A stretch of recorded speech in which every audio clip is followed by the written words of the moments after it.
de los 107 años de la Facultad de Ingeniería Eléctrica y Electrónica de la FIE. A continuación, como parte del capítulo AES de la UNI, les damos la cordialmente bienvenida y hoy día tenemos nuestra segunda ponencia que se ha denominado Nanotecnología en Telecomunicaciones, Plasmónica, a cargo del magíster ingeniero de la FIE, Jorge Fernández Herrera. El ingeniero Jorge es egresado de la UNI en la carrera de Ingeniería de Telecomunicaciones.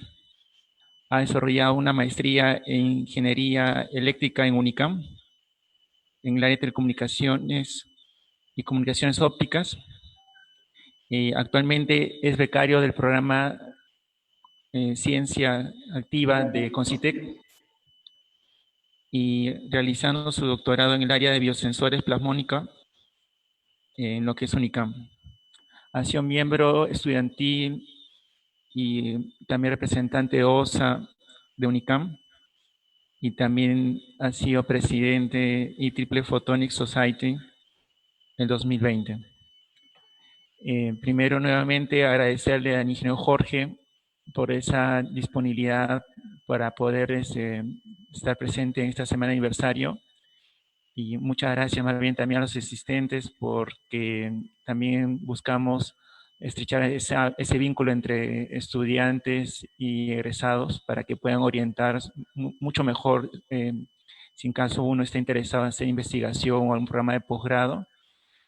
Y más bien también voy a dar unas pautas, ¿no?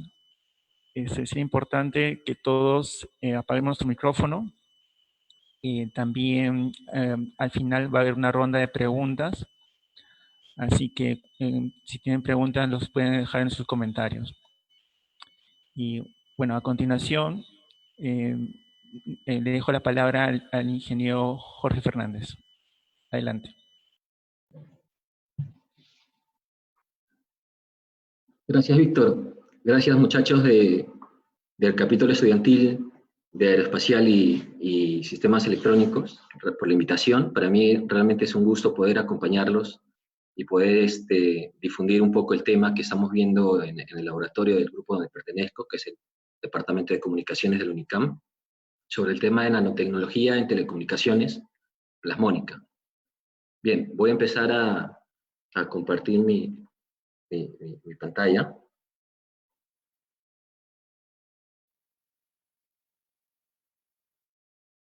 ¿Me confirman, por favor, si es que lo están viendo? No sé. Sí, ya se puede ver. Muchas gracias, ingeniero.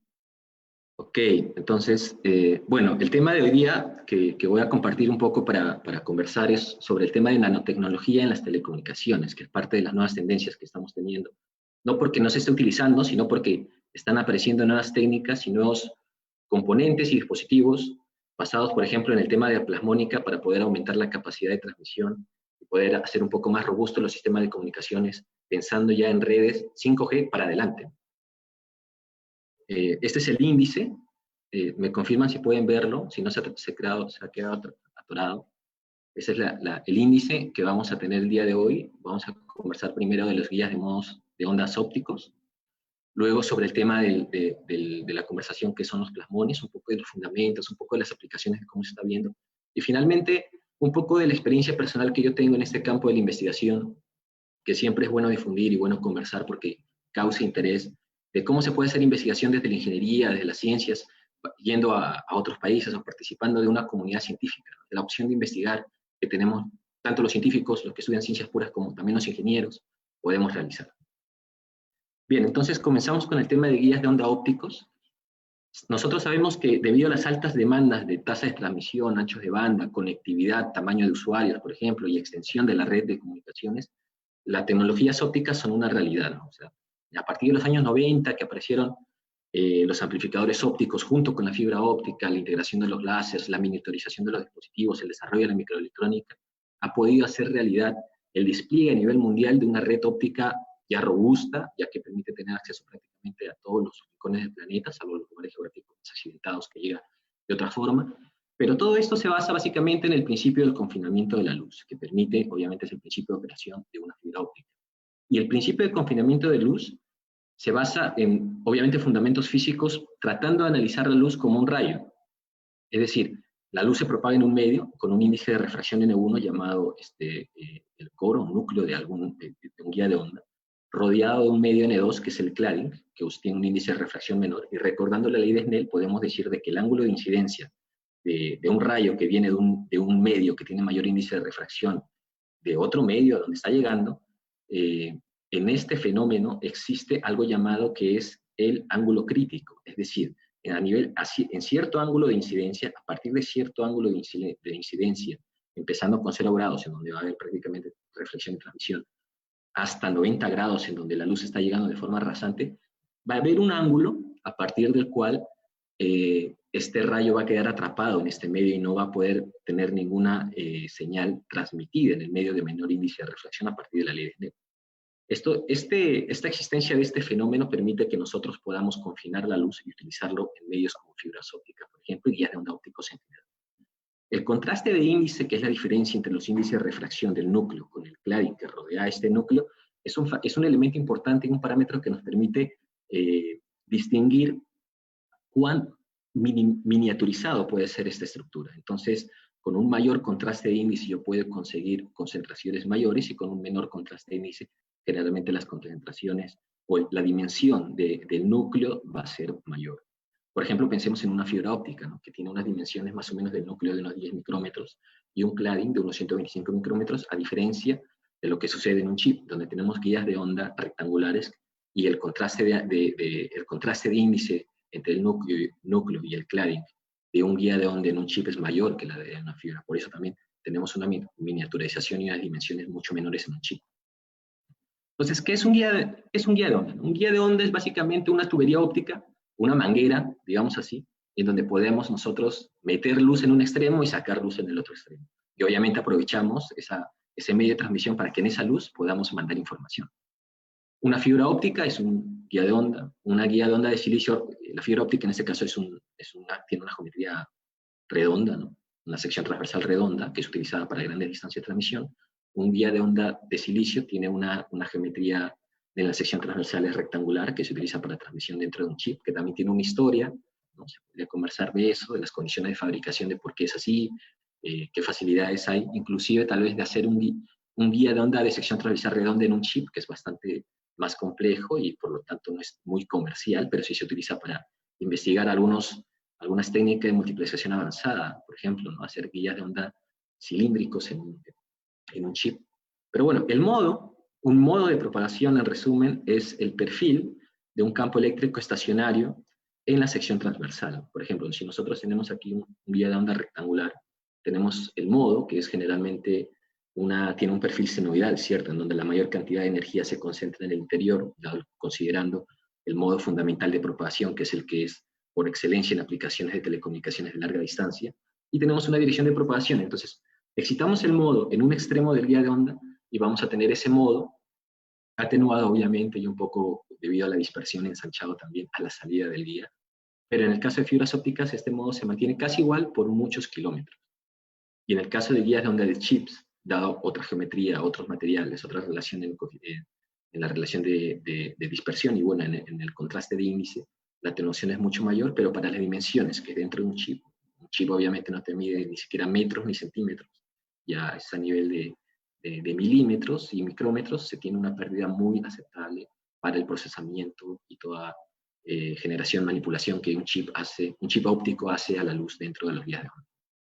Entonces, si nosotros consideramos en una dimensión, tenemos este modo, que es un guía de onda 1D, y vemos de que el índice de refracción, si vemos el perfil de índice, es la línea roja, ¿no?, la línea roja que está aquí. El núcleo tiene un índice de refracción mayor que el cladding, ¿no?, y obviamente eso es para cumplir con la ley de Snell, para tener la condición de reflexión total interna y poder capturar un poco de luz dentro del núcleo que no se escape para afuera, porque nosotros queremos que salga todo al otro extremo. Entonces, la solución a la ecuación de onda me da el perfil modal. Vemos, por ejemplo, que este es un perfil más o menos senoidal, concentrando la energía dentro del guía, y tenemos un poco de la energía Saliendo del guía, es llamada parte de la onda evanescente, ¿no? Porque no se está propagando hacia afuera, sino se está propagando en la dirección de propagación junto con la mayor cantidad de energía, pero igual quedan unos rezagos más o menos en las laterales o en los bordes del guía. Es algo común y se ve básicamente en los modos que se están propagando, los modos fundamentales. Y además porque no está rodeado de paredes metálicas que encierran toda la energía dentro del modo, sino como son materiales dieléctricos, siempre hay una parte que está escapando al núcleo, pero la mayor parte de la cantidad de la energía sí se queda atrapada en el interior de esta estructura y va viajando.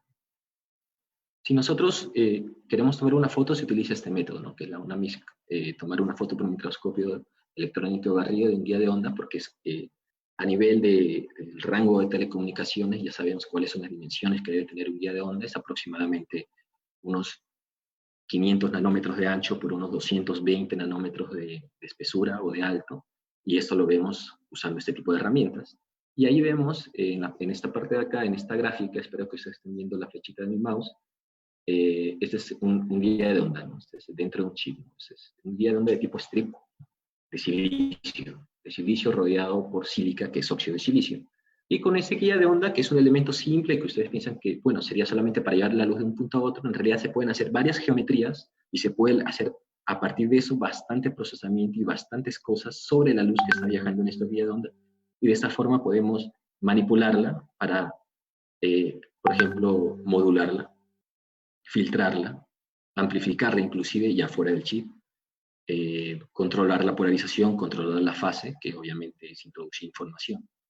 Y podemos mezclarlas utilizando algún splitter, podemos dividirlas, y una serie de operaciones que se pueden hacer y que es justamente el corazón de esta disciplina que es fotónica u óptica integrada. Entonces aquí también tenemos, este es un guía de onda de tipo strip, de silicio rodeado por sílica, que es óxido de silicio, que nos da un contraste de índice bastante bueno para la monitorización y que es de lo más común. Estos materiales son de los más comunes en la industria óptica y ya está siendo aplicado, ¿no? No es algo que es nuevo, debe tener unos, bueno, ya realmente desde fines de los años 80, de los años 90 ya se ha venido estudiando teóricamente en eso, del año 2000 empezó ya la producción a nivel industrial, del 2000 al 2010 explotó, y ahora no solamente se han logrado más componentes y más operaciones, más procesamiento sobre las señales ópticas, sino también ya se está hablando de nuevos elementos, ¿no? Como la inclusión de un láser o de un fotodetector, que no son tan simples como poner un guía de onda simple pasivo, ¿no? Pero justamente por eso es el contexto de esta exposición, ¿no? La opción de la plasmónica, incluirlo en este tipo de dispositivos y las posibilidades que tiene. Esos son los materiales en silicon photonics, ¿no? Que es un término muy popular en este campo, ya que es fotónica de silicio, porque dado que la industria electrónica, desarrollada en los años 80 con la integración de los transistores, trabajaba con estos materiales, y eran también materiales que son muy buenos, tratan muy bien a la luz, digámoslo así, se ha aprovechado esta plataforma de estas foundries, llamadas, que son fábricas grandes, distribuidas en todo el mundo, claro, en determinados países con las condiciones de alojar estas industrias, son las que están produciendo a gran cantidad, no solo en la industria electrónica o microelectrónica, sino ya también adaptando sus procesos y trabajando ya con unas herramientas ya muy consolidadas en lo que es chips ópticos. ¿Cuál es la diferencia? Bueno, vemos acá que tenemos el silicio, el óxido de silicio, con el índice de refracción de 3.47 del silicio, digamos, que va a ser el núcleo de nuestro guía, y el cladding, tenemos el dióxido de silicio de 1.44, es el índice de refracción. Obviamente, a medida que cambia la frecuencia de la luz, porque la luz es una onda electromagnética con frecuencia, cierta longitud de onda, obviamente, va a cambiar un poco el índice de refracción y a esto se le llama dispersión. Entonces, una onda que viaja con cierta longitud de onda dentro de este guía, va a ver el guía de forma un poco diferente a una onda que se propaga con otra longitud de onda, ¿no? Con otra frecuencia. Pero esto, si nosotros vemos los valores de 10 a la menos 5 por nanómetro, son, digamos, dentro del rango de las telecomunicaciones, de las bandas de telecomunicaciones, que de 1300 a 1550 nanómetros de longitud de onda, no varía mucho, digamos. Es decir, son aprovechables porque la dispersión introducida en la luz que viaja en estos guías no va a producir efectos de distorsión de la señal a la salida muy significativos. Por eso obviamente esta banda de 1300 a 1500 son las elegidas, ¿no? Junto con la baja pérdida, la baja atenuación que se consigue en las fibras. Justamente eso, la existencia de esa casualidad, digamos, también ingeniería detrás, ha permitido la explosión de este recurso de comunicaciones ópticas. Entonces, ahí mencionamos que, bueno, la velocidad de propagación va a depender de la longitud de onda, y eso va a depender de la longitud de onda porque el índice de refracción depende de la longitud de onda, y eso va a hacer que la velocidad de propagación de cada frecuencia llegue con diferente velocidad a la salida del guía de onda, y eso va a afectar el ancho de la señal, lo cual puede causar una degradación de la señal, ¿no? Pero como he dicho, es limitado para estas bandas de telecomunicaciones, y es aceptable el ancho que se tiene, y es completamente usable y reproducible, obviamente siempre buscando superar algunas dificultades o algunas aplicaciones específicas que necesitan mayor calidad en este parámetro. Entonces, para hacer dispositivos en fotónica de silicio se utilizan unos wafers, ¿no? Que son unas obleas de silicio, pero ya son obleas que vienen preparadas, es decir, te venden para que tú escribas tu chips encima y puedas hacer lo que tú quieres, ¿no? Un modulador, hacer un experimento. Bueno, para las empresas ya ellos tienen una receta, digamos así, para hacer los chips que van a meter, por ejemplo, en un modulador óptico, ¿no? O en un amplificador.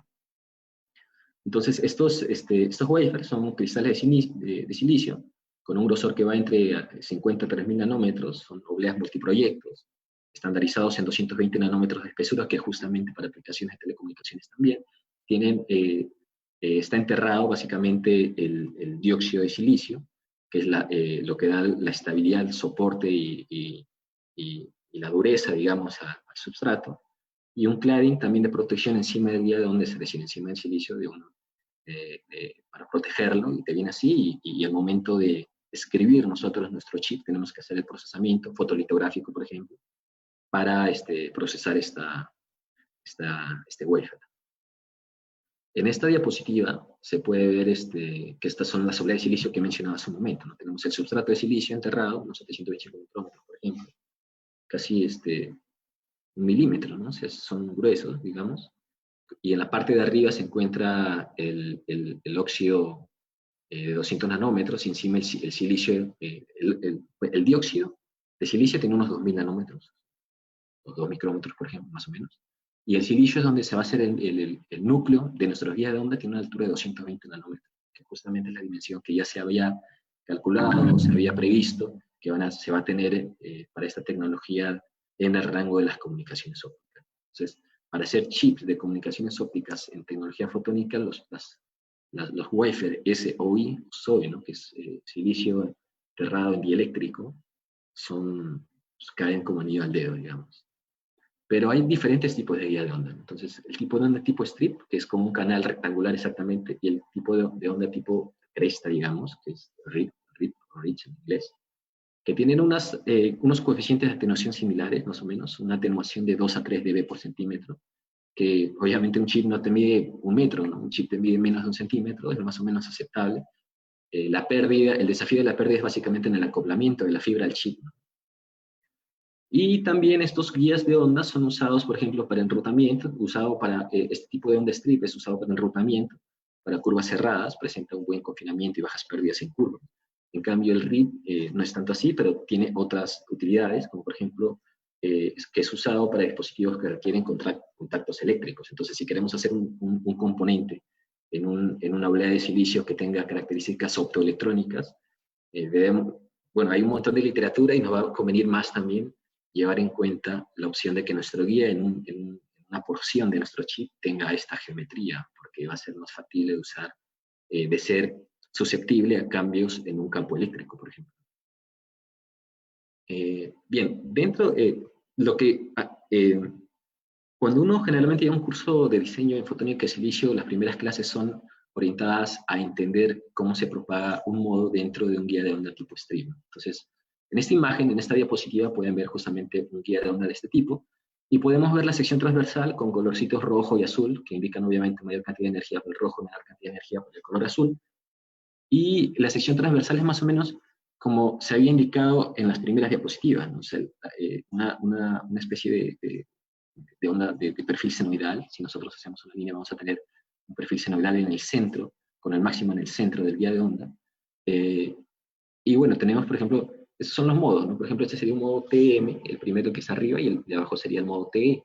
Estos modos TM y TE se refieren a la orientación del campo eléctrico en relación al plano tierra, digamos, o al plano de referencia que tiene este guía de onda, porque está escrito sobre una base que está, bueno, abajo obviamente lo consideramos, ¿y por qué abajo? ¿No? Porque realmente la altura es la que tiene que ser 220 y el ancho tiene que ser más o menos 500 nanómetros. Si nosotros hacemos un guía de onda que sea más alto que ancho, ¿cambiaría? Sí, cambiarían las propiedades que tienen los modos que se pueden propagar, o tal vez no podamos propagar ningún modo, y eso se analiza justamente a partir del gráfico que está a la derecha. A la derecha tenemos el índice efectivo versus el ancho del guía de onda. Entonces, estas se llaman las curvas de dispersión, que es también una de las primeras cosas que se tiene que afrontar y se tiene que entender al momento de entrar a este mundo de la fotónica de silicio y de los circuitos integrados fotónicos.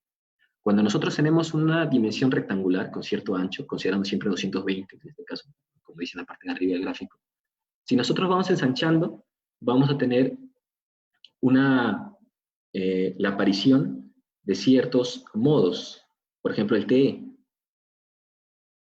El TE va a aparecer, que es el modo que tiene las líneas azules, y tiene, a partir, por ejemplo, de la frecuencia de corte del modo TE, se da más o menos a los 450 nanómetros de ancho. Quiere decir, si nosotros tenemos un vía de onda muy estrecho, nosotros, haciendo el cálculo, resolviendo la ecuación de onda en esta geometría, llevando en cuenta las condiciones de contorno, no vamos a poder tener ninguna solución, ¿no? Quiere decir que no hay ningún modo propagante. Pero si nosotros tenemos ya un ancho a partir de los 450 más o menos, ya vamos a poder tener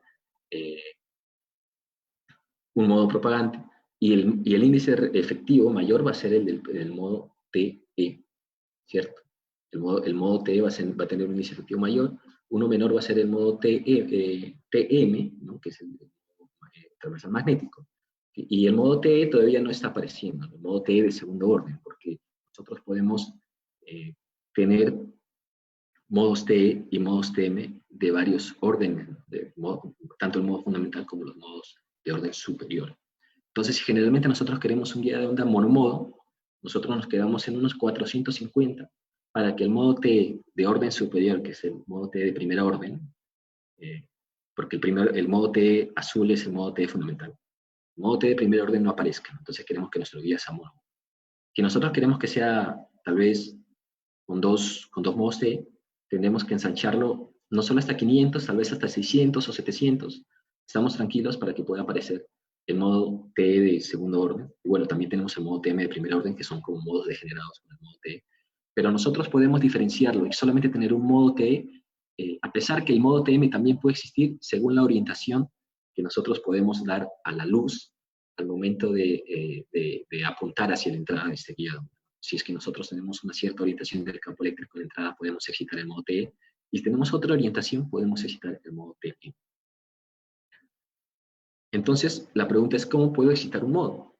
¿Cómo puedo hacer de que la luz entre a esos rectangulitos chiquitos para que se propague dentro de un chip y yo le haga todas las operaciones que he mencionado que se puede hacer? Bien, sabemos de que las fibras ópticas pueden transportar la luz de un punto a otro, pero ¿cómo metemos que esa luz que viene por fibra óptica dentro de un chip? Hay varias técnicas, ¿no? Y es todo un campo. Realmente es una pregunta que no es trivial, es muy, tal vez en el concepto es básico, ¿no? Todo el mundo entiende que es necesario poner la luz dentro de un chip, pero la solución técnica es bastante demandante, digamos así, no desafiadora. Una de las cosas que se utiliza mucho es simplemente la solución por defecto, poner un guía de onda, poner una fibra óptica al costado de una fibra, de un chip con un guía de onda. Y esta, por ejemplo, es una foto donde vemos de que la fibra óptica tiene en la puntita como hay un conito. Y aquí se le ha hecho un pulido al extremo de la fibra para poder concentrar el modo y que pueda entrar a este guía de onda y a las cosas que hay dentro de este chip. Entonces, estas son las estructuras de acoplamiento, y del lado del chip también hay una forma de poder modificar la geometría, el ancho del chip, hacerlo más pequeño. ¿Para qué? Para que no se pueda confinar un modo. Hemos visto que no se puede confinar un modo, pero sí podemos ver que va a haber un modo básicamente afuera del núcleo, y a medida de que nosotros vayamos entrando por un extremo de este taper invertido, que es como se llama este componente, ya la luz va a poder existir dentro, porque el modo ya va a existir. Pero es una técnica, es como un truco que se utiliza para poder aumentar la eficiencia en el acoplamiento de una fibra a un chip. Este era el primer intento, ¿no? Cuando simplemente teníamos una fibra, lo colocábamos al lado de un chip con vía de onda, pero se tienen altas pérdidas. Entonces, acá utilizando estos tapers, vemos, por ejemplo, que el modo a la salida de la fibra es más o menos de unos 10 micrómetros el diámetro del modo fundamental en una fibra óptica monomodo, y el modo en la entrada de un taper ya más o menos va a tener dimensiones más o menos de 3 a 5, de 3 micrómetros, más o menos, alrededor de 3 micrómetros. Por eso es importante utilizar una lente, por ejemplo, en el extremo de la fibra para que pueda entrar mayor potencia al chip. ¿Por qué? Porque justamente si nosotros queremos realizar una comparación y vemos la sección transversal de un vía de onda en un chip, con esas dimensiones de 500 a 220 nanómetros, es un rectangulito donde la energía se concentra más o menos de esa forma, y una fibra óptica es de este tamaño, o sea, es grandota. Entonces, si nosotros ponemos simplemente uno junto a otro, vamos a tener unas altas pérdidas, ¿no? O sea, mucha luz que viene por la fibra, no, ni siquiera lo va a ver, digamos así, se va a ir de frente y no va a ser guiada por el guía, no va a hacer las cosas que queramos que haga dentro del chip. Por eso se utiliza la estructura que mencioné hace un momento, de un acoplamiento de la fibra a un guía de onda, donde tenemos aquí, por ejemplo, utilizando un software, y vemos la punta de esta fibra que ha sido pulida y ha sido sometida a un arco eléctrico para generar una curvatura, y esta estructura va a tener el papel de una lente en un extremo de la fibra que nos va a permitir concentrar la luz a la salida, obviamente con una lente convergente. Entonces la lente viene la luz por el núcleo de la fibra, y a la salida de la lente va a estar concentrada con unas dimensiones, llamado el beam waist, que es la estructura de AS, a una determinada distancia de trabajo en donde debemos de colocar la entrada del guía de onda, en ese caso un taper, que nos permite también aprovechar la mayor cantidad de luz posible a la entrada, para poder tener una buena o una aceptable eficiencia de acoplamiento, y no vamos a tener pérdidas tan altas como de 30 dB, sino de 2.5 o hasta menos de 2 dB por lado, ¿no? De la fibra al chip y del chip a la fibra, podemos utilizar esas estructuras. Entonces, tenemos aquí esta diapositiva que menciona que eso nos sirve para excitar plasmones, y aquí más o menos vamos a entrar a la segunda parte de la presentación, que es justamente lo que nosotros hemos venido a discutir, que es sobre qué es un plasmón, qué es un plasmón polarito, qué es un guía plasmónico, y qué aplicaciones puede tener, porque se está presentando y consolidando como una interesante opción dentro de las comunicaciones ópticas, y no solo para las comunicaciones ópticas. Entonces entramos a la segunda parte. Bien, antes de responder eso de por qué nosotros no podemos excitarlo simplemente con un haz de luz que viene del aire, digamos, a una interfase de material determinado para producir plasmones, tenemos que saber que es un plasmón superficial, digamos, que es una aproximación teórica que ya he tomado un poco para presentarlos. Vamos a hacerlo de una forma bastante sencilla. Obviamente va a haber preguntas, si hay preguntas nosotros las podemos discutir también después, según los moderados han mencionado. Cuando nosotros tenemos una interfaz, por ejemplo, de un medio 1 a un medio 2, y estudiamos qué es lo que pasa cuando viene una onda plana de incidente con un determinado ángulo de incidencia, tenemos que tomar en cuenta algunos coeficientes, digamos, por ejemplo, el coeficiente de reflexión, el coeficiente de transmisión, el valor del índice de un medio, el valor del índice del otro medio, y el valor del índice está relacionado con la permitividad de un medio, y también con la permitividad del otro, obviamente. El índice de un medio con la permitividad y el índice del otro medio con su permitividad. El ángulo de incidencia también. Se producen ciertos fenómenos cuando nosotros analizamos esta situación física de una interfaz. Podemos, a partir de un desarrollo teórico utilizando la solución de las ecuaciones de Maxwell aplicado a ciertas condiciones de contorno en una interfase, podemos llegar a los valores del coeficiente de transmisión y de reflexión para modos T y modos TM. Los modos T son los modos transversal eléctricos, y que tienen, en este caso, tienen el campo eléctrico transversal al plano de incidencia, que es el plano que estamos viendo.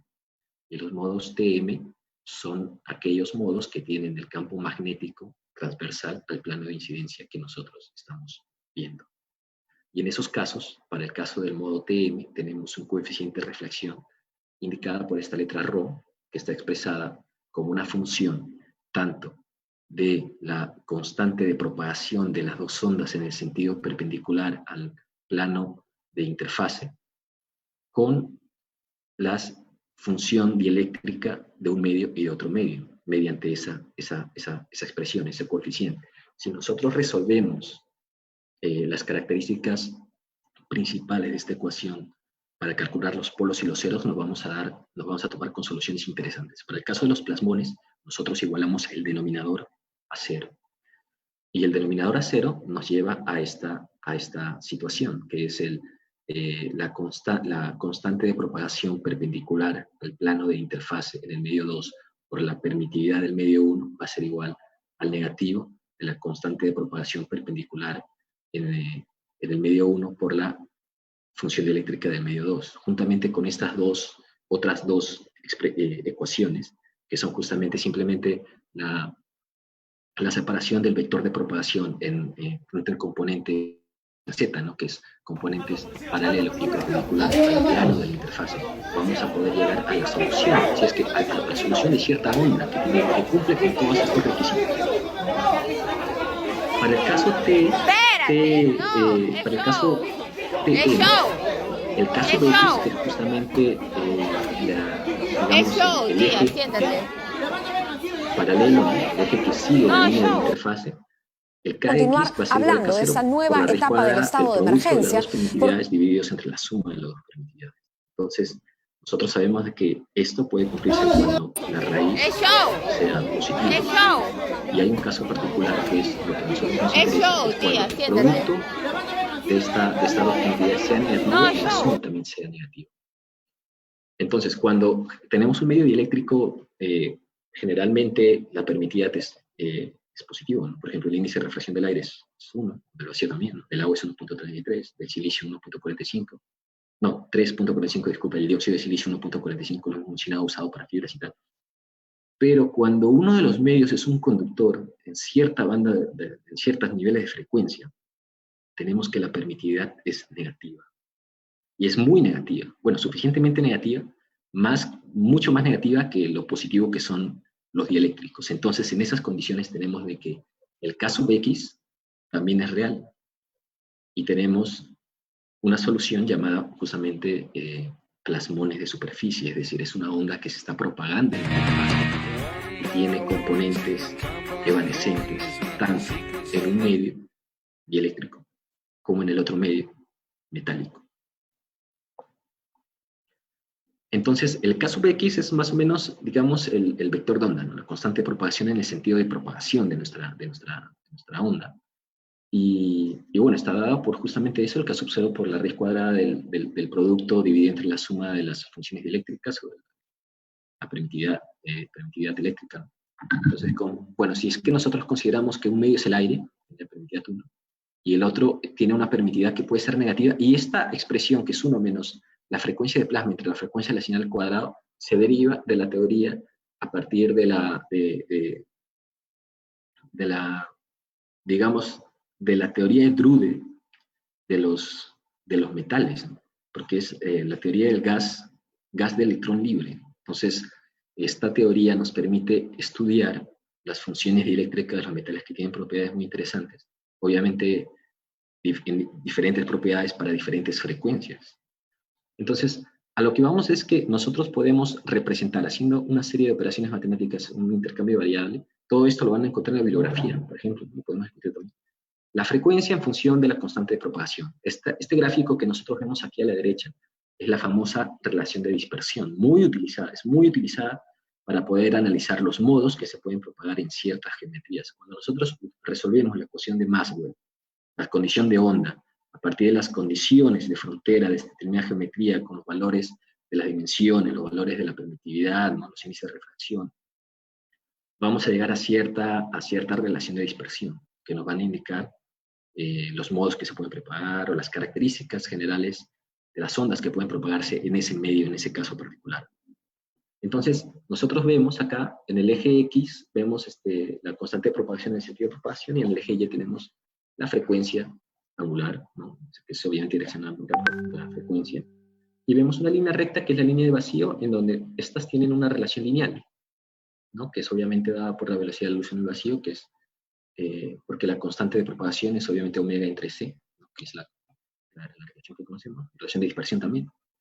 Y vemos de que resolviendo estas ecuaciones, dibujándolas, MATLAB por ejemplo, podemos ver que la relación de dispersión está a la derecha de esta línea de vacío. ¿Y qué nos quiere decir esto?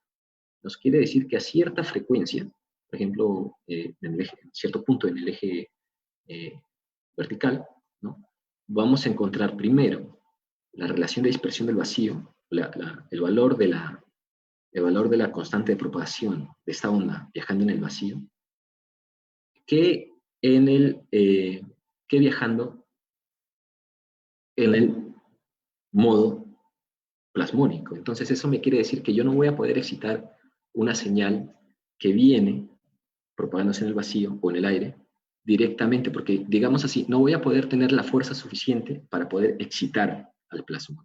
Voy a necesitar una ayuda para que pueda llegar a los niveles que necesita, a los niveles de fuerza, digamos, que necesita el plasma para ser excitado en esa interfase. Por eso, uno de los métodos es utilizar no aire, ¿no? O sea, no aire, ¿no? O vacío, sino utilizar un medio, o sea, usar un truco llamado excitación por prisma, por ejemplo, que es realmente utilizar o tener otra línea de otro material que esté más a la derecha y que en cierto rango de frecuencias podamos nosotros excitar un plasma de forma satisfactoria y podamos utilizar para lo que queramos. También en esta línea tenemos que discutir un poco de los guías de onda plasmónicos. Los guías de onda plasmónicos son estructuras que obviamente se basan en metales, que están rodeados de cierto cladding. Por ejemplo, puede ser una estructura substrato, lámina, cladding, donde el metal puede estar en el medio, o el metal también puede estar rodeando un núcleo dieléctrico, y nosotros podamos ver modos plasmónicos que se caracterizan porque yo resolviendo la ecuación, nuevamente no siempre se resuelve la ecuación de onda llevando en cuenta las condiciones de contorno y la geometría para ver cómo se propagan, qué modos se pueden propagar en esa estructura. Y la solución que nos interesa a nosotros es el caso de que son modos que concentran la energía en las interfaces del metal con el dieléctrico y que puedan propagarse en ciertas distancias. Esos son los modos plasmónicos, los modos que están concentrando la energía de la onda muy cerca de la interfase metálica. Obviamente ustedes van a decir que va a tener mucha pérdida, porque los metales tienen pérdida por la absorción y por el efecto de calentamiento con los electrones libres, y esa es una limitación. Pero veamos qué magia se puede lograr con estas cosas. Bueno, acá seguimos con los guías de onda plasmónicos, tenemos ahí la relación de dispersión. Bueno, acá estamos viendo por ejemplo, ese es el típico caso de un guía slab, cuando tenemos la solución que tenemos en el núcleo es siempre una combinación lineal de ondas senoidales en función de la posición dentro del núcleo, con una determinada valor de constante de propagación transversal, ¿cierto? Que puede ser cosenoidal o senoidal, como hemos visto en una fibra óptica o en un guía rectangular, tiene la mayor cantidad de energía concentrada en el centro del guía, del núcleo. Pero en el caso de una guía de onda plasmónica, siguiendo el desarrollo de las ecuaciones, vamos a llegar a la necesidad de que tienen que ser hiperbólicas. Y estas ecuaciones del coseno hiperbólico y del seno hiperbólico, obviamente nos representan ya que en los límites de la interfase del núcleo con el cladding va a estar más concentrada la energía. Bueno, acá obviamente estamos trabajando con modos TE, acá estamos resolviendo más o menos cómo se resuelve la ecuación de onda. Siempre se llega a tratar, para los modos TM tenemos que resolver la ecuación del campo, en sentido C, que es el campo es el campo eléctrico en la dirección de propagación. Y a partir de la resolución del campo EZ podemos calcular ya el campo en X y el campo magnético en Y, que son los campos más significativos, digamos así, en un modo TM. Existen también los otros campos, pero son campos que tienen una concentración de energía muy baja. Y en el modo TE es de modo análogo, ¿no? Solo de que el modo TE, claro está, nosotros tenemos impedimentos en realizar la excitación de los plasmones y que estos modos puedan existir. Bueno, acá este es un poco del desarrollo, porque a partir de la expresión matemática del campo dentro del núcleo, tenemos, por ejemplo, hemos tomado las soluciones del seno hiperbólico, y esta es la expresión de la distribución del campo dentro del núcleo, y este es fuera del núcleo, en la parte superior, digamos, cladding, y esto es dentro del núcleo, disculpa, abajo del núcleo, digamos, en el substrato, y ya tienen un valor para la amplitud, y obviamente tienen un coeficiente de atenuación, porque el modo plasmónico que nosotros tenemos que ver es que es un modo que se propaga en la interfase, y perpendicular a las interfaces se va atenuando. Y bueno, esta es la expresión para el campo eléctrico. Tenemos es una función de coseno hiperbólico para dentro del núcleo, y tenemos para el cladding y para el substrato, tenemos de que va a ser una expresión de seno hiperbólico, pero con una constante de detonación, en donde vemos de que a medida que el X crece, esta amplitud va disminuyendo de forma exponencial, y va decayendo a medida que se aleja del núcleo, de la misma forma en el lado del substrato. Entonces, esta es la expresión para el campo en X, esta es la expresión para el campo magnético en Y. Entonces podemos presentar un poco cómo es la sección o la distribución de las energías en una sección transversal, de un caso simple, de un pedazo de oro rodeado por aire. Entonces, con una dimensión de 50 nanómetros, una espesura de 50 nanómetros, un análisis 1D obviamente, y con una longitud de onda en el vacío de 632 nanómetros, que es la luz roja, y es muy utilizada para un montón de aplicaciones, y también puede, inclusive para aplicaciones ya de comunicaciones, no solamente para aplicaciones de SAP. Este sería el caso de la función dieléctrica, de la permitividad del oro, ¿no? El oro dado por Johnson y Christie. Es una base de datos de valores de la función dieléctrica de metales, de un montón de cantidad de metales, y no solo metales, también materiales. La permitividad del aire de 1. Bueno, esta es la dimensión de 25 nanómetros, este es la mitad del ancho del oro, y este es el valor que se obtiene para la constante de propagación del modo plasmónico y el índice efectivo, que está muy relacionado también. El índice efectivo es un parámetro estrechamente ligado a la constante de propagación, y que muchos simuladores lo dan cuando resuelven numéricamente las ecuaciones de Maxwell con las condiciones de contorno y todo ese ecuacionamiento que les he mencionado hace un momento, resuelto por simuladores, y te dan de forma muy rápida los modos. Entonces, este es el modo que da, por ejemplo, en MATLAB, ¿no? Que se implementa en MATLAB. También se puede utilizar esos simuladores, vamos, un perfil muy semejante, es prácticamente el mismo, de 1.023 a 1.015, es el mismo modo, siempre hay una pequeña diferencia, por la resolución de la malla que utilicemos, o los materiales tal vez un poco diferentes según la base de datos que estemos utilizando, las referencias para la permitividad, y eso hay que tener cuidado también. Y esto es utilizando plata, utilizando la misma situación de una espesura de 50 nanómetros, calculamos la constante de propagación, el índice efectivo, y tienen esta distribución de energía, tanto para el campo magnético como para el campo eléctrico. Y verificamos los resultados también con un simulador. Prácticamente tienen valores muy próximos, es 1.018, aquí 1.019, tiene una ligera diferencia, pero en realidad la distribución de energía para cada campo es la misma, prácticamente la misma, y estamos verificando entonces la posible existencia, analizando solo la sección transversal de estos modos plasmónicos, ¿no? Pero estos modos tienen una pérdida, y entonces tiene unas limitaciones, pero existen, y justamente la plasmónica sirve para explotarlo con todas las potencialidades que tiene. Entonces, ¿qué es lo que involucra todo esto, ¿no? Todo lo que hemos visto un poco de fundamentos, digamos así, de la plasmónica, ¿no? Por eso el término aquí técnico en inglés, digamos, es Surface Plasmon Polarity, donde surface es superficial. Los plasmos, digamos, es una cantidad cuantizada de la oscilación de electrones libres, porque nosotros, al momento de estudiar los metales, sabemos de que tenemos un mar de electrones que están rodeando a unos iones positivos, y tenemos bastantes electrones rodeando a esta red cristalina, digamos, susceptibles de irse para cualquier lado. Entonces, ante el menor existencia de campo eléctrico, ellos se van de un lado para otro. Obviamente, si tenemos un campo eléctrico variando con una cierta frecuencia, ellos van a oscilar también. A eso se le llama como que estado plasmático, digamos, y la cuantización de una unidad, digamos, de esa oscilación es llamado de plasma. Y el polariton viene por el lado también, todo esto viene por el lado de la física, ¿no? De la física de materiales, estado sólido, cristalografía. El polariton es una cuasipartícula que vincula a los fotones con electrones libres, es decir, no estamos hablando de solamente un fotón, que es un cuanto de luz, con cierta energía, cierta frecuencia, sino estamos hablando como de una combinación partículas fundamentales, digámoslo así, que es el fotón, con el electrón, realmente con una oscilación de electrón. Entonces es una aproximación, es como una técnica de cómo entender la naturaleza para poder trabajar con ella, ¿no? Y explotar las potencialidades que tiene. Entonces, esto representa que es una oscilación colectiva de cargas libres asociadas a una superficie, a una onda superficial propagante. Este es un polarito, un plasma superficial. Y también, dada su naturaleza que es superficial, ellos permiten concentrar la luz en dimensiones llamadas de subwavelengths, quiere decir que son debajo de la longitud de onda.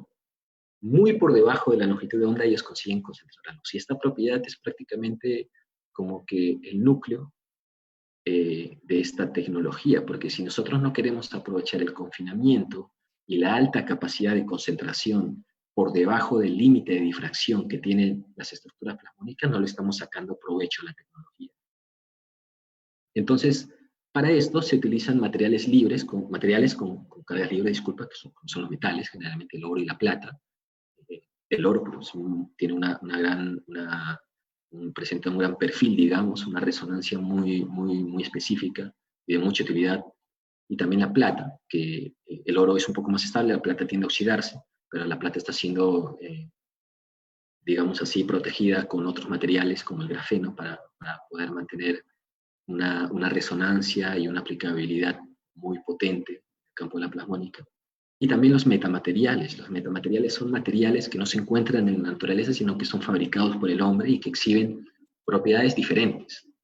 Por ejemplo, un índice de refracción negativo. Por ejemplo, la capacidad de ser invisible bajo ciertas longitudes de onda. Es decir, son materiales diseñados con cierto propósito en el laboratorio, y luego también incorporados a la industria, ¿no? Inicialmente siempre entran las aplicaciones militares, ¿no? Lamentablemente, pero ahí va trabajando y se va expandiendo luego a otras aplicaciones.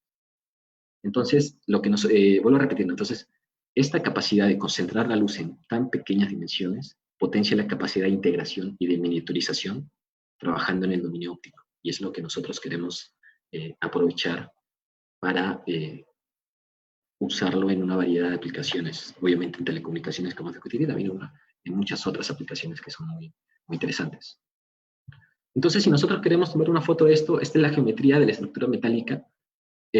Vemos un plano, que es el metal. Son de dos tipos, ¿no? Los plasmones de superficie que podemos generar son los plasmones superficiales y los plasmones localizados. Los plasmones superficiales son los que existen en una interfase plana entre un metal y un dieléctrico, donde está llegando una onda, y esa onda no está llegando simplemente del aire, ¿no? Porque no podemos excitarlo, sino que hay un método, que es poner un prisma, para que se pueda excitar plasmones en esta superficie y se pueda propagar en cierto sentido, ¿no?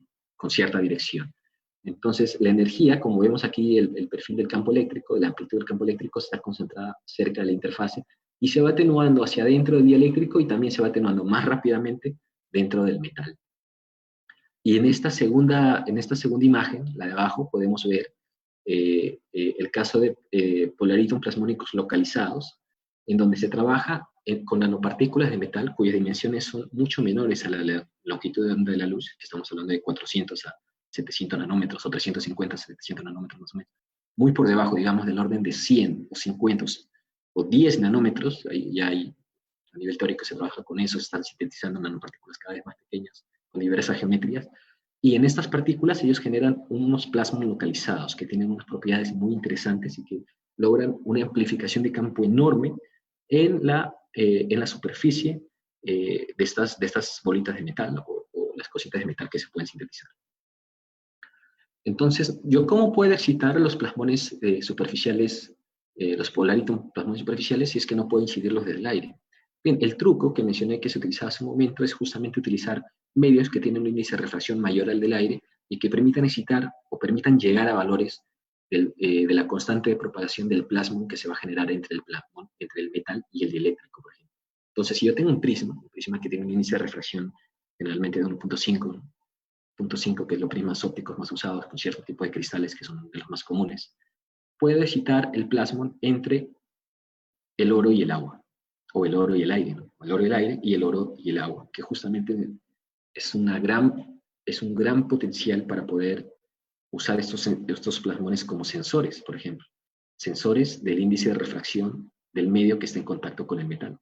Si es que son para aplicaciones de biodetección, por ejemplo, sabemos que este índice de refracciones no va a ser mucho mayor que el del agua, va a ser de 1.33, que es el índice de refracción del agua pura, digamos.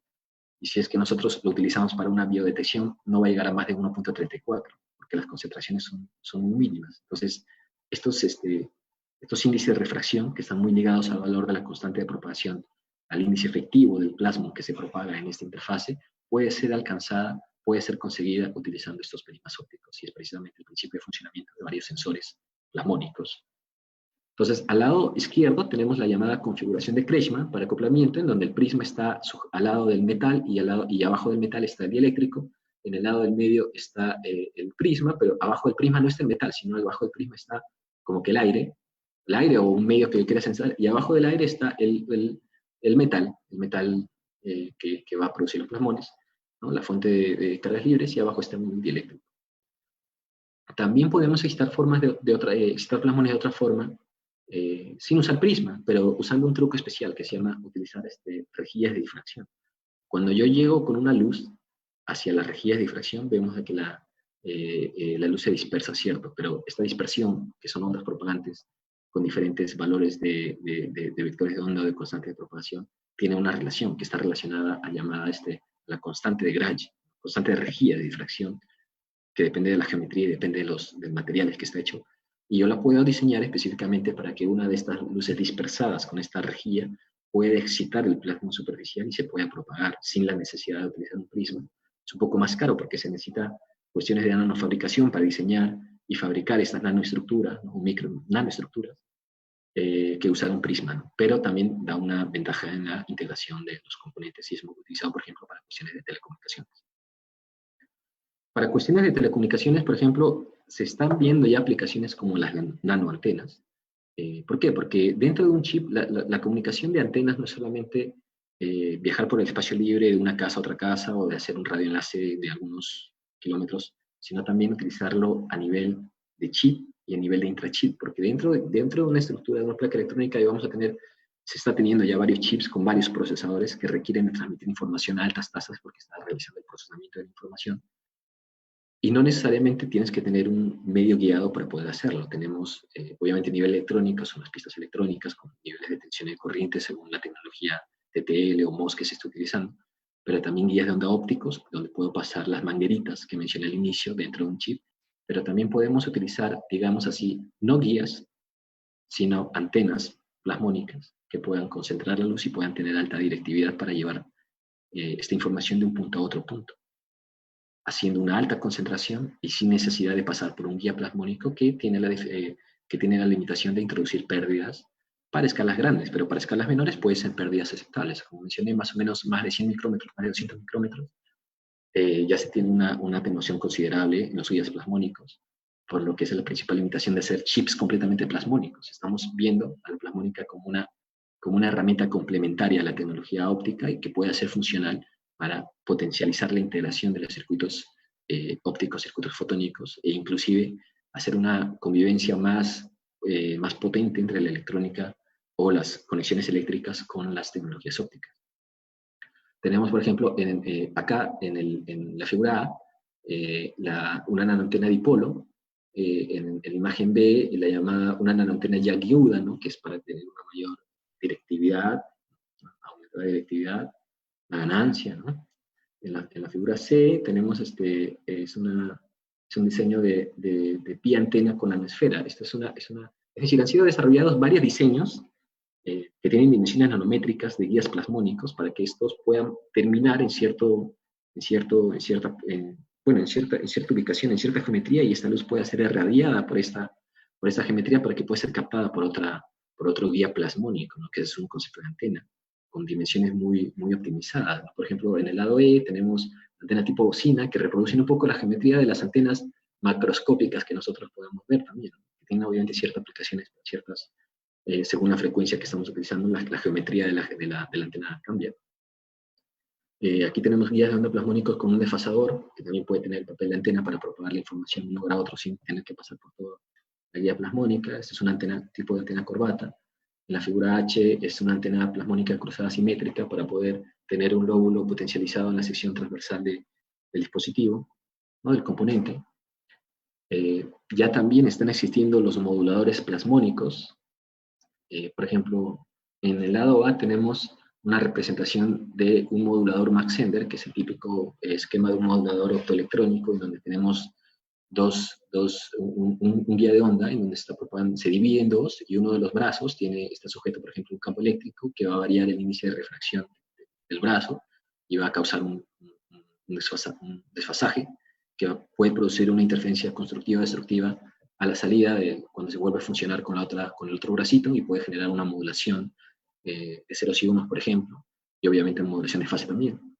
Entonces, esta estructura puede ser utilizada ya en moduladores plasmónicos que incorporan dentro de ese brazo estructuras metálicas para ya trabajarlo a nivel de estas ondas superficiales, con las ventajas que esto requiere. Por ejemplo, en la imagen B tenemos un plasmostor, que es una propuesta de un modulador plasmónico, donde tenemos una compuerta de plata,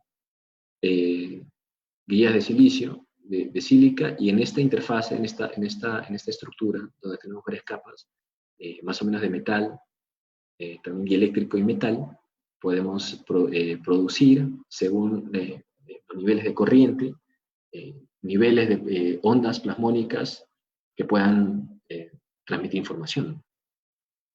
En el lado C tenemos un modulador plasmónico usando grafeno. Es decir, la ventaja principal de los plasmones es poder hacer estructuras que puedan ser controladas por tensión, por una corriente eléctrica, para poder portar información en dominios ópticos utilizando una alta integración. Ese es el concepto que está detrás de por ejemplo, que es el modulador plasmónico, donde tenemos una fuente de tensión alimentando la parte metálica, y acá, usando grafeno y también plata, se puedan generar plasmones de superficie controlados. En el D tenemos una cavidad de guía de onda plasmónica. Por ejemplo, tenemos acá un plasmón propagante en un medio de metal, dieléctrico metal. Este verdecito de acá es aire. Y acá tenemos una cavidad plasmónica que es INGASP, de la tabla, elementos de tipo 3.5, que nos permiten controlar el pase, ¿no? Básicamente un modulador, como también un switch, ¿no? Un controlador pasa o no pasa, y estoy controlando la formación de una señal digital a la salida con cierto desfasaje. OCN también es una heteroestructura. Por ejemplo, acá estamos viendo de que este guía de onda, este guía de onda metálico, está trabajando con unas rejillas de difracción. Aquí está la entrada está entrando en unas rejillas y se va propagando por acá, y acá tenemos la salida. Pero en el camino se tiene una estructura que puede controlar la amplitud, la fase, la velocidad de propagación de este plasmón mientras se va propagando. Y para esto no necesitamos un guía tan largo, ¿no? De más de 100 kilómetros. Simplemente estamos haciendo la operación con un guía relativamente corto, con la dimensión necesaria de poder realizar esta operación. Luego tenemos moduladores con resonadores usando polímeros electro-ópticos. Bueno, la idea también es la misma. Tenemos polímeros electro-ópticos y tenemos fuentes de tensión que pueden hacer portar la información en este guía de onda. En este oscilador nosotros cambiamos las propiedades del índice efectivo que se puede capturar, la longitud de onda obviamente que se puede capturar en este resonador, para que pueda pasar o no puede pasar en esta guía de onda plasmónica, que es el principio de operación de los llamados multiplexaciones por división de longitud de onda. Entonces tenemos varios canales ópticos, cada canal óptico relacionado a cierta frecuencia, y yo puedo utilizar este modulador para poder capturarlos y encerrarlos aquí, que dan vuelta, ¿no? hasta que se atenúen, o a medida que yo voy cambiando la tensión, puedo cambiar o puedo sintonizar la longitud de onda, y esta pueda seguir pasando, y yo capturo a otro canal óptico. Y en el G nosotros vemos que es un modulador de fase cuadratura plasmónico, ¿no? Esta es una foto, este también es una foto de microscopio electrónico barrido, solamente de que muchas veces la pintan, ¿no? La pintan para que se pueda ver el material, ¿no? En este caso es oro. Tenemos este modulador basado en Mach-Zehnder también, pero los brazos son desfasados para que pueda utilizar cierto modulador en una fase y la otra en cuadratura, que es ya desfasados de este otro canal, para poder ya tener una multiplexación en la modulación directamente. ¿Cuál es el escenario potencial para aplicaciones fortalecidas con el uso de la plasmónica? Ya se está hablando de que esta tecnología, con estas potencialidades de manejar altas tasas de transmisión y de hacer una buena interfaz, digamos, entre la tecnología RF con la tecnología óptica, puede llevar las redes de comunicaciones a un nivel muy alto, un nivel demandado ya para la red 5 y 6G inclusive, y se han pensado en estos escenarios. La conectividad en el vecindario, por ejemplo, estamos teniendo que los postes son los que van a realizar el enlace de llevar las fibras ópticas también, pero no necesariamente por un cable, sino también mediante conexión inalámbrica, óptica inalámbrica. Entonces esto puede ser realizado en una conectividad a un retransmisor de radio dentro de la casa, que se conecta con este access point, digamos, en el rango visible, con todas las ventajas que eso requiere, pero también los desafíos que están involucrados, como la directividad, el alineamiento, pero que va a permitir obviamente tener unas tasas de transmisión muy, muy altas. Están habiendo mezcladores plasmónicos que permiten trabajar directamente de las RF a las fibras ópticas, ¿no? Entonces estos dispositivos que son pequeños permiten realizar un acoplamiento con una alta eficiencia de las señales que vienen en este rango de las telecomunicaciones, de RF, por ejemplo, para poder insertarlas directamente a un amplificador o a un portador óptico y se pueda seguir el paso, ¿no? Entonces es parte de los componentes que tienen un alto rendimiento. En el lado C ya estamos viendo de que estos componentes plasmónicos pueden potencializar el manejo y la variabilidad de los dispositivos que son los necesarios para una red completamente Li-Fi, que es utilizar la luz visible para poder transmitir información. Entonces, en el futuro se prevé que cuando uno, construye una casa, ¿no? Poner los servicios de luz, agua, ya cuando uno pone prácticamente la luz, ya va a estar incluido también el internet, ¿no? Entonces va a estar ya conectado a la red, y conectarte a la luz eléctrica ya también va a ser, conectarte a la red eléctrica ya va a ser prácticamente una conectividad con el internet completamente integrado, ¿no? Porque la cantidad de dispositivos va a explotar. Ya se está viendo lo que está pasando con la red 5G, todas las controversias que está generando con la red 6G. Esto va a allanar el camino para tener una tasa de transmisión mucho mayor, porque estamos hablando de tasa de transmisión de comunicaciones ópticas en cada casa. Imagínense en cada empresa, imagínense a nivel corporativo, va a ser una demanda mucho mayor a nivel de las operaciones, de datos que se realizan, la densidad de operaciones, las altas tasas de transmisión que se hacen en el mundo van a aumentar, los dispositivos conectados van a aumentar, entonces se requiere cada vez mayor ancho de banda. Bien, entonces, la plasmónica lo que nos permite tener es una alta capacidad de confinamiento, tener una potencialidad de buena directividad en nanoescala, ya se han publicado y se han validado, inclusive están siendo incorporados nanoantenas plasmónicas.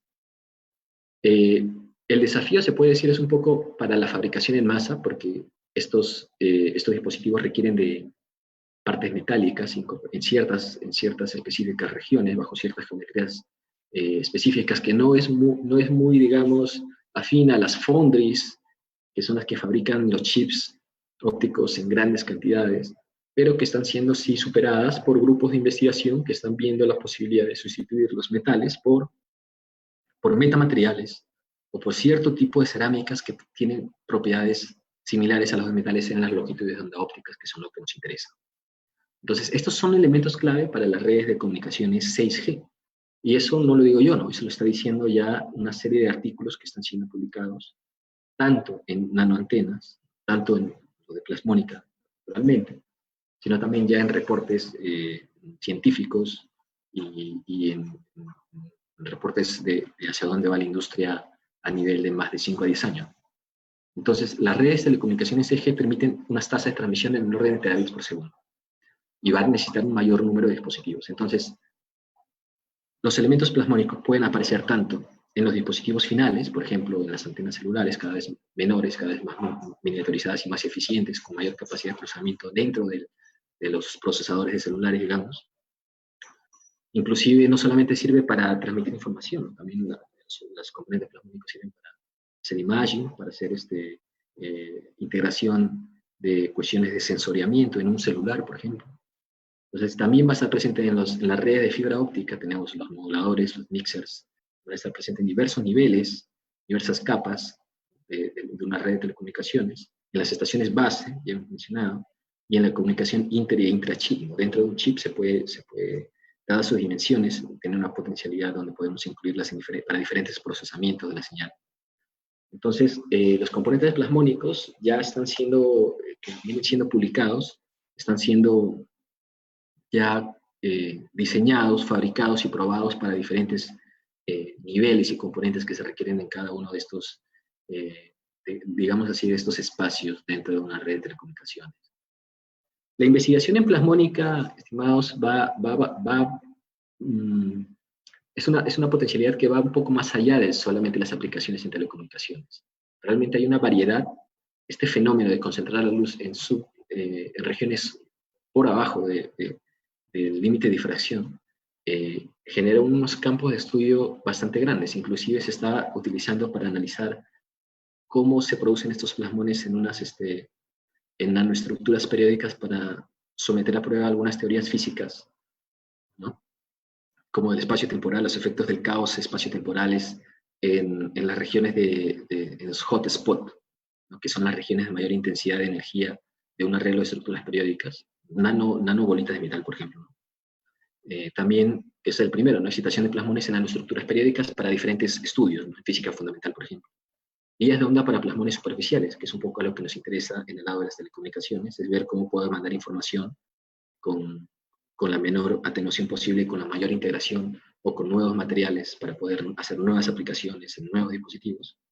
Métodos de imaging y concentración de campo, que es muy utilizado para cuestiones experimentales, ¿no? Para hacer, por ejemplo, sensores, o para producir, por ejemplo, nuevas plataformas digamos, de pantallas de celular o pantallas en otros dispositivos, no necesariamente en el cristal líquido que estamos acostumbrados, sino también en metamateriales, por ejemplo.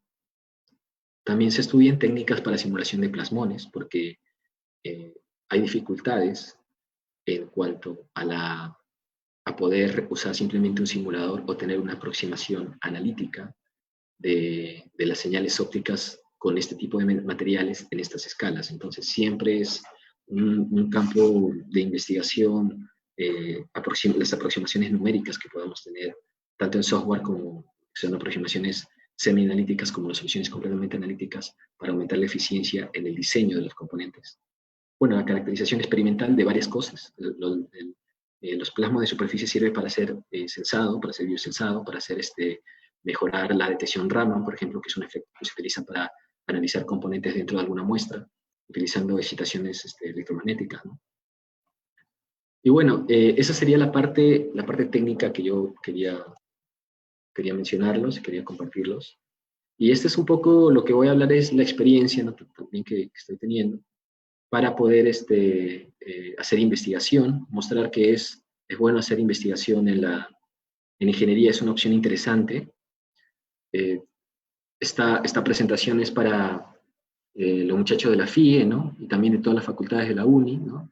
Donde estamos llegando, con motivo de la 117 aniversario. Entonces yo empecé a hacer investigación en el Instituto de Investigación de la FIE, haciendo un proyecto de encriptación, porque como muchos de ustedes también tenía curiosidad por la investigación. Lo que hice con unos amigos fue la implementación de un algoritmo en FPGA, un algoritmo AES, que en este caso no es la Sociedad Aeroespacial, sino es un algoritmo de encriptación muy utilizado, es de los más utilizados, ¿no? Estaba bastante, en esa época estaba surgiendo todo este tema de protección inalámbrica, entonces nosotros lo implementamos en unos FPGAs que llegaron al Instituto de Investigación de la FIE, los programamos en lenguaje de hardware utilizando unas plataformas de desarrollo ahí, y bueno, hicimos un pequeño software también en MATLAB para poder encriptar la información y mandarla de un FPGA conectado a un access point a otro. Y vemos, interceptamos la información, no teníamos la clave, pero solamente con la clave en el otro extremo podíamos recuperar la información. Esto lo presentamos en Intercon del 2010, ya hace 10 años, con unos compañeros cuando fuimos a Puno, en Intercon. Y bueno, la presentación fue un éxito. Eso también motiva cuando uno participa en un grupo de investigación y tiene un proyecto y tiene algunos resultados, motiva siempre presentarlo para poder a una comunidad interesada, obviamente, como este tipo de congresos de la IEEE, y tener buenos resultados, ¿no? En ese caso nosotros ganamos el primer lugar de la feria de proyectos, lo presentamos, y bueno, ahí salimos en la premiación de Salvador. Después, en el tiempo de investigación, entré en el INITEL, ya en otro rubro, ¿no? En el tema de análisis de cobertura de una estación base. Y hicimos pruebas porque en esa época estaba llegando la televisión digital en Perú. Hasta ahora se está haciendo el despliegue de la red, pero en esa época se estaba analizando qué estándar se va a utilizar. Entonces hicimos pruebas con una antena, nos fuimos a varios puntos de Lima, nos paseamos por todo el Lima, por arriba, por abajo, capturando cómo llega la señal desde el morro solar. Y tratando de hacer un ajuste, un modelamiento matemático de la atenuación de la señal de televisión en función de la distancia, en función de la geografía, en función del catastro de la ciudad. Y bueno, utilicé herramientas como Google Earth para hacer una planificación de los puntos donde vamos a hacer las audiciones, utilizamos sobre MATLAB también, y logramos ajustar un modelo matemático que se ajuste con la realidad, o sea, la previsión de cómo va a ser la cobertura en base a las medidas reales que nosotros hemos tomado.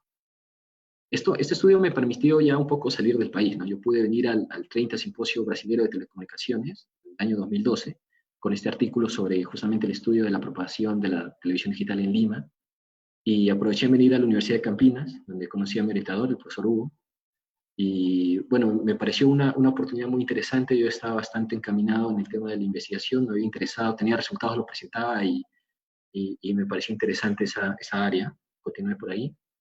Y bueno, ya haciendo maestría, tuve la oportunidad de participar más en estos tipos de eventos, ¿no? Y realmente participar en este tipo de eventos, en congresos internacionales, en ponencias, en sesiones de pósters, motiva mucho porque uno conoce más gente que está haciendo cosas que uno puede pensar que rayos, ¿quién va a leer este artículo, no? Una cosa tan específica, una cosa tan particular y tan meticulosa, con simulaciones complicadas, haciendo estructuras medio extrañas, pero que finalmente, a medida que uno va profundizando, va encontrando que todo tiene sentido y que todo está en orden. Al inicio uno piensa, wow, hay tantas cosas, está todo desordenado, nada se interconecta con nada, pero no, en realidad, ya a medida que uno va agarrando confianza, digamos, en el lado de la óptica en particular, ya va viendo las cosas cada vez más claras, ¿no? Cada cosa se encaja en un lugar. Y bueno, aquí participé en un congreso con varios estudiantes de varios lugares del mundo, presentando mis avances en el tema de acoplamiento. Yo trabajé en la maestría en el tema de acoplamiento de una fibra a un chip, por eso lo presento un poco, ¿no? También para un modo de introducción a entrar y a preguntarnos cuál es la diferencia con la plasmónica, ¿no? ¿Por qué nos puede servir? Y es una experiencia muy buena, ¿no? Porque estudiar un posgrado también te permite salir del país, obviamente, ¿no? Y conocer otros lugares, ¿no? Y eso me parece que es muy interesante porque ayuda a crecer tanto profesionalmente como la visión que uno tiene del mundo, abrirse más la mente a nuevas ideas de otra gente. Finalmente, la investigación se realiza en un grupo, no es algo que muchas veces yo escuché decir de que la investigación es algo solitario porque tienes que estudiar bastante con un libro, simular, lograr resultados por ti mismo. Y en parte también es verdad, porque se demanda un esfuerzo considerable poder repasar una serie de conceptos específicos que son necesarios para lo que uno en particular está desarrollando o está trabajando. Y muchas veces pregunta al que está a su lado y él no sabe. A pesar de que tiene más años en el posgrado o inclusive llega a ser profesor y dice, no, bueno, ese tema yo te recomiendo que vayas por aquí, ¿no? Pero no encuentras la respuesta a la pregunta que tú tienes, porque es un poco eso es lo que es la dinámica de investigar. Pero sin embargo, no es solamente una actividad en solitario, porque uno se basa en un grupo, porque estamos interactuando, y la interacción con la solución de cómo otra persona resuelve un problema es un poco también una pista para que tú resuelvas tu problema. Entonces, preguntando, consultando, qué es lo que están haciendo uno tras otro, ayuda un poco a ubicarse también uno mismo y a poder encontrar el camino que uno quiere, ¿no? Aquí estoy presentando una foto de nuestro grupo, que es el grupo aquí de la Universidad de Campinas. Nosotros somos el grupo de electromagnetismo aplicado y computacional. Esa es nuestra página web. Nos pueden encontrar en Facebook como LEMAC de Confec Unicam, a ver si lo pueden dar like, ¿no? Compartir también. Y ese es el email que tengo. Yo estoy abierto para cualquier duda, pregunta, colaboración, gente que está interesada en empezar, que tiene dudas en qué es lo que puede hacer o qué es lo que nosotros estamos haciendo. Puede mandarme un mail con toda tranquilidad, sin reserva de ningún tipo. Yo también puedo en lo que voy a poder responderle, ¿no? Entonces, estas son las referencias son 2 libros. Las primeras 2 referencias son 2 libros, el Orphanidis y el Meyer, que son muy buenos para empezar a entender el electromagnetismo aplicado, y la plasmónica, ¿no? Ondas electromagnéticas y antenas. El primero es básicamente bastante relacionado al tema de ingeniería eléctrica, ¿no? El primero bastante relacionado al tema de ingeniería eléctrica, y el segundo del Mayer es un poco más enfocado desde el tema fundamentos, que es un físico que está trabajando en el tema y tiene una teoría. Hay unas pocas diferencias en las notaciones, pero el fundamento es el mismo, ¿no? Solo que la aproximación puede ser un poco más profunda con el Mayer. Y con el Software y con el Orphanidis es básicamente relacionado y vinculado con temas de líneas de transmisión eléctricas, matrices de espaliamiento, por ejemplo, ¿no? Matriz de dispersión, antenas, ¿no? Que obviamente son temas de telecomunicaciones, electrónica. Y los tres últimos son papers, en donde pueden encontrar un poco las referencias que yo he mencionado, los dispositivos que he mostrado, las tendencias que tiene de ser usado en las redes 6G, de sexta generación, los nuevos dispositivos que están saliendo, y hay mucho más. Entonces esa sería mi presentación, y muchas gracias por el tiempo a todos los que están al otro lado de la pantalla. Muchas gracias, Jorge. A continuación, quisiera primero agradecer al ingeniero Jorge por tener esa gentileza de poder estar presente en el aniversario, su alma mater, la FIE, por sus 7 años. Y por otro lado,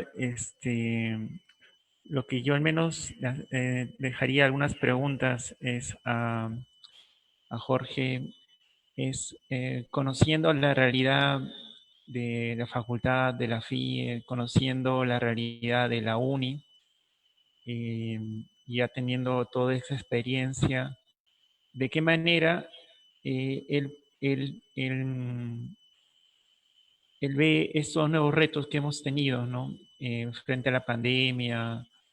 ¿De qué manera podemos, como dice, articular tanto la comunidad de la UNI con la comunidad UNICAM, donde actualmente se está desarrollando un programa de doctorado, para justamente enfocar estos temas que él ha mencionado, ¿no? De cómo podemos ayudar mucho a los compañeros de la FIE, que también están recién empezando en sus actividades de investigación. ¿Por dónde empezar?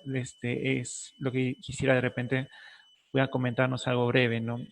¿Por dónde podríamos empezar para desarrollar ese tipo de investigaciones?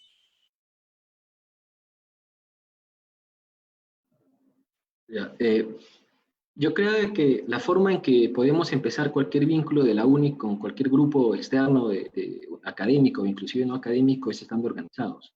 Y estar organizados es justamente participar en los capítulos estudiantiles, fundar nuevos. Yo te felicito a ti, Víctor, felicito a los muchachos de la UNI que están interesados en fomentar una comunidad académica que realmente no se veía en mi época, del 2004 al 2010, sí había, pero estaba algo limitada, no tenía un impacto, no tenía una vinculación inclusive con el exterior, como yo veo que sí ahora se puede dar, ¿no? Porque cada vez tenemos una mayor integración, mayor comunicación con egresados, mayores interés por la investigación de los muchachos, y eso es un motivo más en seguir trabajando en eso. Entonces, tener una organización, sea la IEEE, sea la OSA, ¿no? O sea algún otro grupo particular propio de la UNI, de la FIE, ¿no? De una facultad, es organizarse ahí y entrar en contacto, ¿no? Siempre en los grupos académicos, en base a la experiencia que he visto, ellos están proclives a colaborar. Entonces, si hay alguna iniciativa, esa iniciativa se puede hacer mancomunada, puede salir de allá, puede salir de acá. Por ejemplo, acá yo participo dentro de la Sociedad de Óptica de la OSA, ¿no? Del capítulo de UNICAM. Ahora realmente todo está parado, es cierto, y también participo de la IEEE, en donde estoy ahorita como presidente también, y realmente hay limitaciones, porque aquí también las cosas se han parado, pero a través de ciertas iniciativas y de reuniones y de contactos que se pueda tener, por ejemplo, tanto a nivel de profesores y los miembros de estos capítulos de la IEEE que siempre están dispuestos a apoyar alguna iniciativa, podemos empujar algunas cosas. Yo recuerdo que me comentaste de la lámina o de esta cámara de desinfección con ultravioleta. Me parece que eso es una iniciativa muy, muy interesante, bueno, que específicamente desde el lado de la óptica está aportando, ¿no? Son rayos ultravioleta, una cámara que puede ser dimensionada con cierta energía, y es algo que puede hacer funcional en las necesidades actuales. Entonces yo creo de que hay que tratar de impulsar ese tipo de iniciativas, y también podría decir inclusive que temas de investigación, dado el nuevo contexto de esta pandemia, va a haber y bastante en torno a la detección y en torno al uso de la tecnología óptica aplicado a temas biomédicos. eso ya está quedando, yo creo que es una pandemia que tiene las dimensiones que conocemos en una época como la actual, en donde está tan integrado el mundo y tenemos una tecnología en este nivel, y vemos una incapacidad para dar respuesta rápida, ¿no? O sea, prácticamente ha mostrado nuestras limitaciones, ¿no? Entonces se va a potenciar bastante el desarrollo de tecnologías muy modernas que están en boga actualmente, como la óptica, la fotónica, para aplicaciones que nos puedan fortalecer un poco más ante el surgimiento de pandemias como esta, ¿no? Entonces, el lado de la biodetección, el lado de la medicina óptica, biomedicina, se va a potenciar bastante. Ya inclusive los congresos internacionales, los encuentros que están habiendo online, ¿no? Ya están hablando de eso, de secciones completas de óptica y aplicado a cuestiones de prevención, de detección rápida y de tratamiento. Entonces, yo creo que en eso hay muchas opciones para trabajar. Muchas gracias, ingeniero Jorge. Bueno, también otra pregunta está en referencia a que, si bien cierto, en este aniversario hay varios capítulos, centros culturales de la facultad de la FIE. ¿De qué manera usted también, con su experiencia, ve ahora el poder acercarnos de manera virtual, ¿no? Ahora con esta red de contactos que usted menciona en la parte, ahorita no está desarrollándose en Brasil, ¿no? De repente, si es que hay una forma, aparte de usted y otros compañeros que están actualmente en Brasil, ¿de qué manera podemos, como dice, contactarlos? Y de todas maneras, la presentación que usted nos ha expuesto hoy día, le agradeceríamos que también nos pueda compartir para poder enviarla a todos los compañeros. Y bueno, me gustaría también saber de qué manera podemos acercar a los compañeros que recién están teniendo esta iniciativa. De repente, si es que a través de usted y otros compañeros que usted conozca, se puedan hacer posterior a esta semana algunas reuniones previas, ¿no? Para hacer como acercarles también el interés, ¿no? Igual como ahora en esta oportunidad.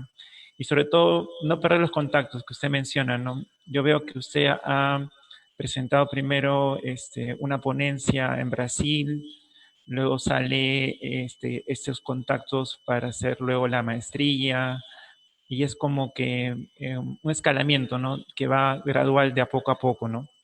Entonces también creo que ahora que tenemos estos tiempos de modalidad virtual, puede acercarse más rápido los compañeros hacia ustedes siendo egresados de la FIE.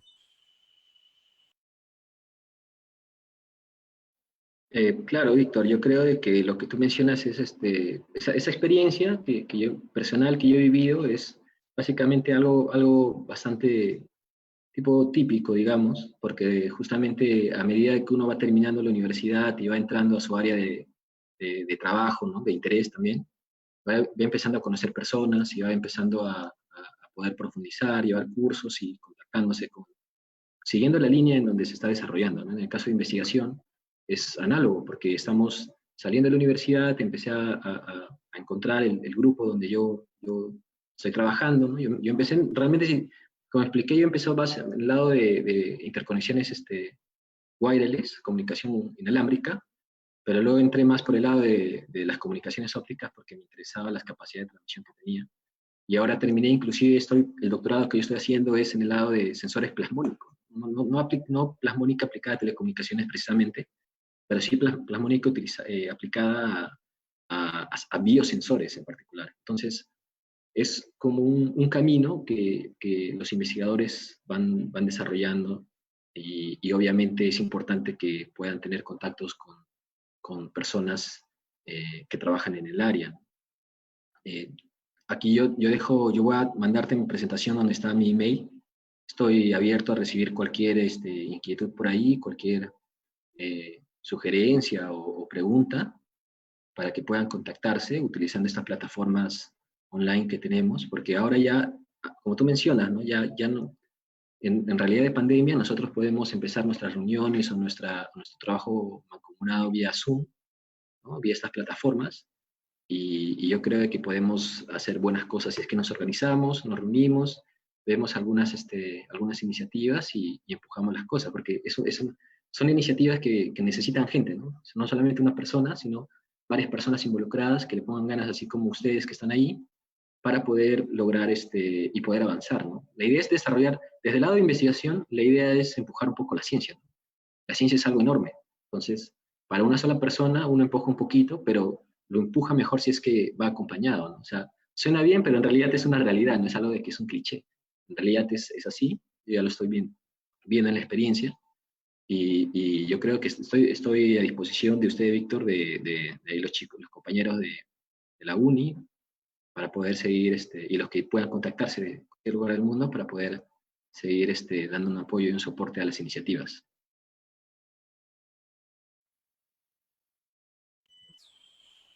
Bueno, ingeniero, muchas gracias por su este, participación en esta semana, sobre todo porque también nos ayuda muchísimo a poder mantener y estrechar los vínculos entre los estudiantes y los egresados, que ese es un objetivo muy importante en la semana.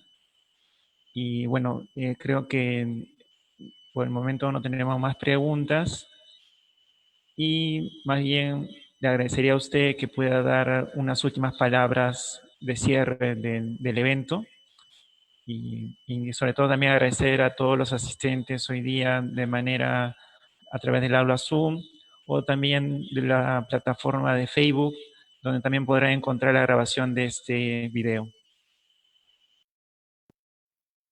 Gracias, Víctor. Yo solamente me queda agradecer a ustedes, la parte de la organización que me han invitado y han hecho todo lo posible para que esta comunicación se lleve a cabo. Ha sido para mí una grata experiencia poder compartir un poco lo que estoy trabajando y la experiencia que he podido tener en este rubro de investigación. Y felicito también a los 117 aniversario de la Facultad de Ingeniería Electrónica de la UNI, de Alma Mater, y estoy también, y hago un llamado también a todos los interesados en trabajar en el área de investigación, a aventurarse, a no solamente dejarse cohibir porque tal vez en el Perú uno piense de que esto no es posible, que es muy difícil, pero yo creo de que ahora el mundo está cambiando y nuestro país también está cambiando a paso lento, como más lento de lo que quisiéramos, pero yo sé de que si es que nosotros somos más, vamos trabajando más en el rubro de investigación y nos vamos organizando, vamos a poder lograr grandes cosas juntos. Entonces, yo les invito a sumarse al área de investigación, los invito a explorar las potencialidades e intereses que ustedes tienen, y si es que en algo yo también puedo aportar, mandame un correo o contactarme de alguna forma, estoy a disposición. Y nada más. Muchas gracias. Muchas gracias a todos. Y bueno, el día viernes tenemos una ponencia que luego también estaremos indicando por redes sociales. Y también muchas gracias al ingeniero Jorge nuevamente por su destacada participación en este aniversario, los 117 años de la Facultad de Ingeniería Eléctrica y Electrónica de la UNI. Bueno, con nosotros sería hasta otra ocasión. Hasta luego.